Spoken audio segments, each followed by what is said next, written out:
اهلا بكم. في ظل انشغال الجميع كرويا في ماتش نصف نهائي اليورو اللي بيجمع ما بين انجلترا وهولندا، في ماتش عراقي على الناحيه الثانيه بنكهه اوروبيه يجمع كل من القوه الجويه والشرطه العراقي في كاس العراق تحت قياده الحكم الاوزبكي. القوه الجويه حامل لقب الكاس العام الماضي، الشرطه العراقي حامل لقب الدوري منذ ايام للمرة الثامنة في التاريخ، آخر 3 مواسم 3-3. حامل لقب الدوري للمرة الثامنة في التاريخ، كتاني أكتر الفرق تتويجا باللقب خلف المتصدر الزوراء ب14 لقب.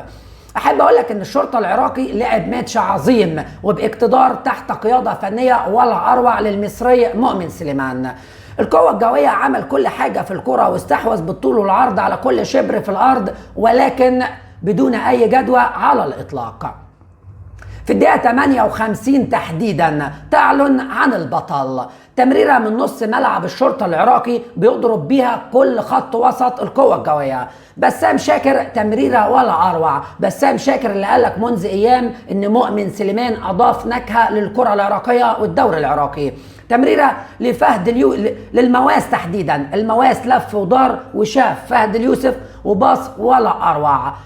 تمريرة على طبق من ذهب من فهد اليوسف لحسين داخل منطقة الجزاء، اللي بص ورفع راسه لقى على البعيدة المواس قال له بلاش يا مواس.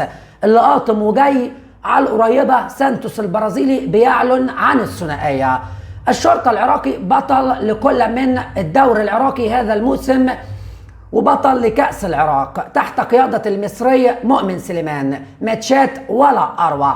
عموما الكرة العراقية في تطور كبير، أكتر مدرب أجنبي حصل على ألقاب تتويجا بالألقاب في الكرة العراقية هو المصري مؤمن سليمان ب5 ألقاب.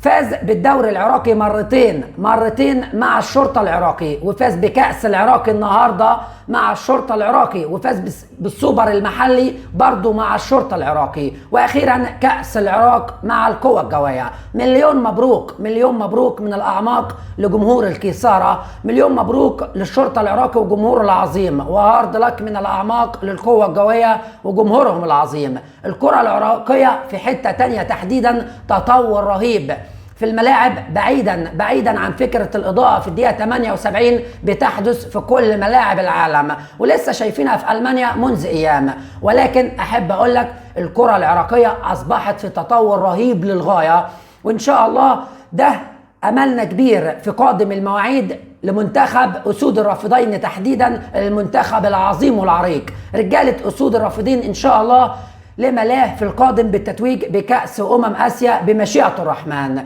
مليون مبروك من الأعماق لشعب العراق على المتعة الكروية العظيمة داخل كرة القدم. دمتم في أمان الله.